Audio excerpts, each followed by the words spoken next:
Selamat datang kembali di Insinyur Data. Sudah lama ya saya tidak buat video dan cukup ke-trigger untuk kayaknya ini udah waktunya untuk bikin video lagi karena lumayan banyak ya hal-hal atau kemajuan di bidang AI yang seharusnya membantu kita untuk bisa lebih impactful di bidang data gitu ya, dengan apa yang disajikan oleh AI dalam fitur-fiturnya yang tersedia di tools-tools yang biasa kita gunakan. Nah, saya akan bahas beberapa hal hari ini, mulai dari bagaimana sih AI itu untuk bidang data impact-nya, lalu kemudian kita akan coba beberapa contoh di BigQuery. Nah, teman-teman, kita mulai dulu dari apakah pekerjaan di bidang data akan digantikan oleh AI. Nah, ini pertanyaan yang lumayan menarik. Kenapa? Karena ini pertanyaan saya pribadi juga ya. Apakah karir saya akan relevan dalam 5 tahun ke depan misalnya, atau 10 tahun ke depan gitu kan. Jawabannya yang mungkin teman-teman pernah dengar, AI tidak akan mereplace manusia, tapi manusia yang menggunakan AI yang akan mereplace kita gitu. Jadi tugas kita nih untuk terus update dengan fitur-fitur di bidang AI ini, apa yang bisa memudahkan kita dan bagaimana cara menggunakannya gitu. Dan itulah kenapa saya, kayaknya ini udah waktunya nih buat kita coba ekspor lagi. Selain juga ada perkembangan teknologi di bidang lain yang mungkin akan saya coba tulis di seri lainnya gitu. Nah, ini ya, jadi AI tidak akan menggantikan manusia, namun manusia yang menggunakan AI yang akan menggantikanmu. Dan apa yang kita bisa lihat, misalnya kita punya perusahaan, kemudian di perusahaan tersebut tuh ada orang yang mungkin bisa menyelesaikan tugas dalam 1 hari, tapi ada orang lain yang bisa menyelesaikan tugas dalam setengah hari saja dengan hasil yang sama. Tentu saja secara company, secara performance review, secara hiring, itu pasti akan memilih yang lebih efektif gitu kan, orang-orang yang memang lebih bisa menghasilkan dengan lebih banyak dalam waktu yang lebih singkat. Nah, itulah gunanya AI di sana gitu. Salah satu riset yang dilakukan untuk GitHub Copilot, kalau teman-teman pernah dengar, yaitu tools yang dibuat untuk software engineer untuk membantu mereka untuk coding gitu ya, supaya lebih cepat codingnya. Itu melakukan simple eksperimen di mana mereka membagi 2 grup, yang satu itu pakai Copilot, yang satu enggak, dan hasilnya yang pakai Copilot 2 kali lebih cepat gitu dibanding sama yang tidak pakai Copilot gitu. Dan kalau di sini ke teman-teman lihat tadi mungkin ya analoginya, yang pakai Copilot setengah hari udah beres, yang nggak pakai Copilot tuh 1 hari udah beres gitu. Dalam hal ini 1 jam 11 menit dan 2 jam 41 menit. Dan harganya sangat make sense gitu. Jadi harganya tuh beneran murah gitu. Murahnya tuh dalam bahkan untuk ukuran Indonesia yang mungkin secara standar salary-nya di bawah negara-negara lain seperti US gitu ya. Nah, kamu bisa lihat di sini harganya tuh per bulan $10 ya. $10 itu sekitaran mungkin 150.000 atau 160.000 rupiah di currency exchange hari ini ya, bulan Agustus atau September. Nah, kalau teman-teman bandingkan dengan impact-nya, misalnya anggaplah fresh grade software engineer tuh gajinya 5-10 juta misalnya, anggaplah 10 juta aja dulu gitu, biar mudah angkanya bulat. Dengan impact $10 per bulan, productivity-nya bisa meningkat 2 kali lipat lebih gitu. Asumsinya kerjaannya full modding ya, kan ada desain juga dan sebagainya. Tapi asumsinya di bagian modding itu bisa 2 kali lipat. Itu berarti artinya kalau misalnya punya gaji 10 juta, asumsi full modding, itu impact ROI-nya itu 20 juta gitu, karena 2 kali lipat lebih cepat. Sedangkan cost-nya hanya $10, hanya 150.000. Jadi gede banget ya dari apa cost yang dikeluarkan dengan impact yang didapatkan begitu. Jadi secara produktivitasnya akan meningkat sangat jauh gitu. Nah, bagaimana dengan di bidang data soal demand gitu kan? Saya research beberapa tempat, intinya sih secara kedepannya itu sebenarnya demandnya masih cukup tinggi. Bagaimana BI analis masih dibutuhkan, data scientist, data engineers, apalagi yang memang terkait dengan AI secara langsung gitu kan. Baik dari World Economic Forum maupun US Bureau of Labor Statistics, dua-duanya naik persentasenya, bahkan prediksinya lebih cepat dibanding sama job-job yang lain gitu. Artinya sebenarnya demand-nya naik gitu, cuman saingan antara orang yang mungkin di bidang datanya akan berbeda. Orang yang memang bisa lebih produktif dan efektif dengan menggunakan tools AI pasti akan lebih dipilih oleh company gitu. Nah, apa sih yang bakal kita coba? Yang kita coba tuh ada beberapa hal. Yang pertama tuh code assist. Ini kita bakal coba discuss di video ini. untuk bantu bikin SQL dengan lebih mudah. Ada lagi data canvas, kita bisa explore data dengan lebih mudah dengan menggunakan AI di data canvas. Dan yang terakhir Gemini on BigQuery, yaitu kita bisa manggil generative AI di BigQuery, misalnya untuk enrichment data, untuk melakukan klasifikasi dan sebagainya gitu. Jadi kita bisa melakukan pemrosesan data dengan AI tapi di BigQuery saja dengan SQL. Itu jadinya jauh lebih mudah. Nah, buat video ini kita hanya akan bahas yang pertama saja, yaitu Code Assist. Oke, langsung kita demo aja. Jadi teman-teman bisa lihat bagaimana ketika kita coba prompting ya. Ini saya coba bikin prompt sederhana. Coba kita buka di sini. Jadi teman-teman, ketika kita membuka BigQuery, kemudian kita membuka editor, sekarang itu ada beberapa hal yang beda. Yang pertama, itu ada semacam kayak pensil dengan sparkling bintang ini ya, yang menandakan dia Gemini. Jadi teman-teman bisa taruh query di sini dalam bahasa manusia. Misalnya yang tadi saya tulis, query COVID-19 data from BigQuery public data. Kemudian saya minta give me weekly sum, of new death cases in Indonesia. Gitu. Jadi tolong berikan saya jumlah kasus meninggal mingguan untuk COVID-19 data dari BigQuery public data. Jadi saya pakai public datanya BigQuery nih. Dan ketika saya klik generate, itu akan menghasilkan SQL query yang kemudian bisa saya gunakan, begitu. Nah, SQL query yang dihasilkan ini kadang-kadang betul, kadang-kadang kurang tepat gitu. Tapi kalau misalnya kita sudah ngerti caranya untuk memerintah si AI-nya, itu mostly akan tepat. Nah, biasanya kalau misalnya ada multiple suggestions, di sini teman-teman akan lihat, akan ada beberapa opsi gitu ya, yang bisa dipilih. Karena ini mungkin sudah straightforward, jadi cuma ada satu. Gitu. Dan teman-teman juga bisa mengedit ketika tabel yang dimaksud itu bukan tabel yang kalian mau gitu. Misalnya apaan nih? Kayaknya tabel yang saya maksud bukan ini deh gitu kan. Saya pengen ganti tabelnya ke tabel yang lain, itu bisa diedit table sources untuk coba dilihat mana tabel-tabel yang lain yang mungkin digunakan gitu. Di sini nanti akan keluar tabelnya apa saja opsi-opsi yang mungkin relevan dengan query yang kalian buat. Gitu. Dan kalian juga pengen minta, kayaknya aku nggak paham deh maksudnya ngapain ini, saya pengen lihat summary-nya. Itu kalian bisa klik query summary untuk mendapatkan penjelasan dari apa yang kalian sudah dapatkan secara query, apa itu depth run function dan sebagainya gitu. Dan tentu saja di sini ada use query with caution ya. Apa yang dihasilkan ini bisa jadi ada hasil halusinasi, ada kurang tepatnya. Jadi sehingga memang perlu kalian untuk mereview apakah query-nya sudah tepat atau belum.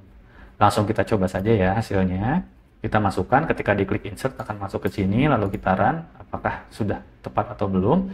Dan hasilnya seperti teman-teman lihat di sini udah keluar ya. Dan kalau kita klik chart, itu seharusnya udah mulai kelihatan tuh weekly trend dari kasus meninggal COVID-19 di Indonesia tahun 2000-an, 2020-an sampai 2021 gitu ya. 2022 juga gitu. Di sini teman-teman bisa lihat peak-nya di mana dan seterusnya gitu. Jadi kita bisa menggenerate menggunakan bahasa manusia. Nah, saya juga coba apakah bisa kalau misalnya saya menggunakan bahasa Indonesia gitu. Dan ternyata bisa juga gitu kan. Coba kita coba saja. Walaupun secara dokumentasinya Gemini ini dia bisanya katanya support Inggris aja, bahasa Inggris aja secara official, tapi ternyata lumayan oke juga kalau kalian pakai bahasa Indonesia. Gitu. Kita coba aja langsung. Dari sini kalian bisa dapat hasilnya bahwa untuk query bahasa Indonesia itu dia menghasilkan data yang mirip-mirip ya. Sebenarnya query-nya saya lihat itu mirip-mirip kalau tidak persis sama, dan kalau di run itu masih sama ya hasilnya seperti ini. Jadi bisa tuh pakai bahasa Indonesia juga gitu untuk teman-teman mengquery data di BigQuery gitu.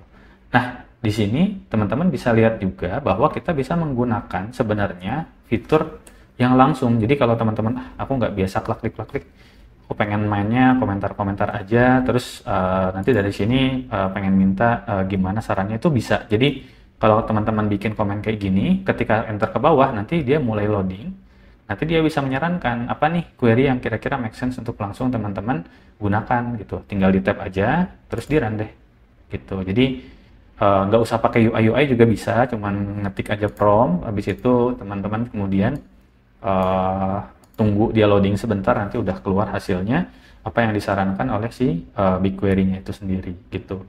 Nah, di sini tadi kan saya bilang ada query summary. Teman-teman juga bisa nih di sini melakukan beberapa hal. Misalnya teman-teman pengen dijelasin lagi lebih detail. Di sini tuh bedanya sama yang tadi, ini lebih detail lagi penjelasannya kalau menurut saya. Jadi step by step-nya tuh dijelasin banget. Jadi kalau teman-teman, terutama buat orang yang memang punya apa ya, baru join ke sebuah company, terus kemudian pakai BigQuery, terus query-nya panjang, capek buat dibaca, itu boleh dicoba tuh buat pakai explain query ini untuk menjelaskan maksud query-nya tuh ngapain sih. Jadi teman-teman bisa lebih paham juga maksud dari query yang ditulis orang tersebut gitu. Cuma kalau misalnya masih belajar, itu ini juga bermanfaat kayak oh oke, ini ke-generate tapi artinya apa ya, maksudnya apa. Teman-teman bisa coba belajar sintaks-sintaks BigQuery langsung dari explanation seperti ini, begitu. Nah, di sini ada chat juga ya. Teman-teman bisa langsung chatting di sini untuk mendapatkan hasil yang mungkin lebih baik lagi. Tolong dong perbaiki dan sebagainya, itu bisa juga diminta di sini. Nah, yang menarik lagi, teman-teman bisa melakukan transformasi gitu. Jadi, misalnya teman-teman udah punya query yang existing, udah punya query yang sekarang sudah berjalan, terus pengen diubah. Ini diminta nih, tolong ubah dong ke monthly misalnya.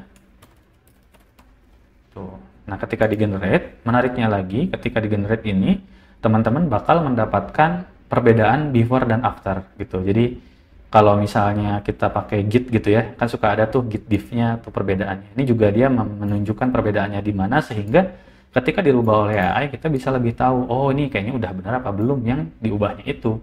Kalau misalnya udah benar, kemudian kita bisa insert lagi, kemudian di-run lagi, dan nanti datanya berubah jadi monthly. Misalnya kita lihat kayak gini. Gitu, jadi kita bisa lihat, oh ternyata paling banyak tuh di bulan Juli dan Agustus 2021 kasus meninggalnya COVID-19. Begitu. Nah, selain itu apalagi yang bisa dilakukan? Mostly itu ya, sebenarnya ada yang menarik dari analisis data dari chartnya, tapi saya akan coba paparkan di video berikutnya di data Canvas. Buat sekarang, buat yang AI-nya sampai situ dulu, mungkin ada beberapa tips ya terkait dengan penggunaan si AI ini sendiri. Yang pertama itu tipsnya, jelaskan, sebutkan tabelnya. Jadi kadang-kadang tuh dia salah ngambil tabel dan lebih hemat waktu kalau kita bilang specifically mau ngambil dataset apa, mau ngambil tabel apa. Terus kita juga kalau misalnya ternyata ada logikanya, ada cara penghitungannya, itu ada baiknya kita jelaskan. Maksudnya tuh caranya menghitungnya seperti apa sehingga query-nya tidak salah gitu. Dan yang penting lagi, perkaya metadata. Describe tabelnya apa, tentang apa, kolomnya itu tentang apa, formulanya tentang apa. Itu akan membantu untuk Gemini membuat query dengan lebih baik gitu. Misalnya kalau misalnya teman-teman ada query yang tanggalnya tuh nggak terlalu jelas gitu ya, misalnya transaction date ini artinya apa, atau delivered date itu artinya apa, kolom-kolom yang kira-kira ambigu-ambigu tuh better dikasih deskripsi di kolomnya sehingga memudahkan teman-teman ketika mau melakukan query dengan menggunakan AI gitu. Dan ini pun membuat saya sadar bahwa ketika data model kita sudah bagus, kita sudah memodelkan datanya dengan baik, itu akan memudahkan AI juga, tidak hanya memudahkan manusia untuk membuat query yang bagus gitu. Contohnya ya. Nah, apa saja keterbatasannya? Ada beberapa keterbatasan yang dimiliki oleh si AI ini. Yang pertama tuh keterbatasan dari sudut pandang halusinasi, karena tadi itu ya, kadang-kadang salah dan sebagainya. Keterbatasan lainnya, dia tidak bisa membaca data kita, which is bagus ya, kan kita nggak pengen data kita dibaca. Jadi dia hanya mengandalkan dari ini saja, apa namanya, metadata saja gitu. Kalau metadatanya membantu, maka itu akan membantu dia untuk membuat query yang lebih baik, tapi dia tidak bisa melihat datanya. Dan yang terakhir itu terkait dengan pricing. Jadi kalau misalnya teman-teman kemudian lihat di bagian pricingnya, itu sekarang masih gratis, tapi eventually dia akan berbayar tuh. Nah ini dia akan berbayar misalnya 19 per user per month gitu kan. Kemudian juga kalau misalnya pakai BigQuery Enterprise Plus Edition sudah masuk dan sebagainya, tapi sekarang masih gratis ya gitu. Jadi at this time generally available with no additional cost gitu kan. Tapi balik lagi, teman-teman kalau membutuhkan ini bisa didiskusikan dengan masing-masing company-nya atau manajernya apakah make sense apa enggak. Kebanyakan cost-nya ini akan jadinya bermanfaat sesuai dengan cost yang kita keluarkan gitu ya. Kalau misalnya kita bisa 2 kali lebih cepat, $19 ini mungkin bisa jadi sesuatu yang murah. Tapi bisa jadi juga tidak. Jadi silakan diakses masing-masing begitu. Nah, cara setupnya gimana? Jadi untuk cara setup ini sebenarnya tuh kebanyakan masalah permission. Jadi mungkin nanti saya drop aja buat linknya di deskripsi videonya. Tapi kurang lebihnya gambarannya teman-teman harus mengenable API-nya. memberikan permission-nya, lalu nge-turn on Gemini-nya gitu. Jadi nge-turn on Gemini-nya tuh di sini nih. Jadi teman-teman bisa kayak on off gitu, baik auto generation, SQL generation ataupun explanation. Ini yang dimaksud dengan on off di fiturnya. Tapi sebelum sampai sini, teman-teman perlu aktivasi dulu Gemini API-nya gitu. Tinggal diklik aja sih di sini terus diikuti yes aja.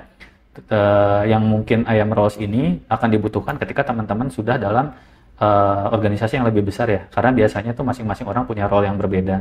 Tapi kalau teman-teman masih coba-coba di project sendiri, likely nggak butuh karena udah jadi owner di project tersebut. Gitu aja dari saya pemaparannya terkait dengan Code Assist. Kita nanti bisa lanjut lagi di video berikutnya terkait data canvas. Oke, gitu dulu. Terima kasih banyak.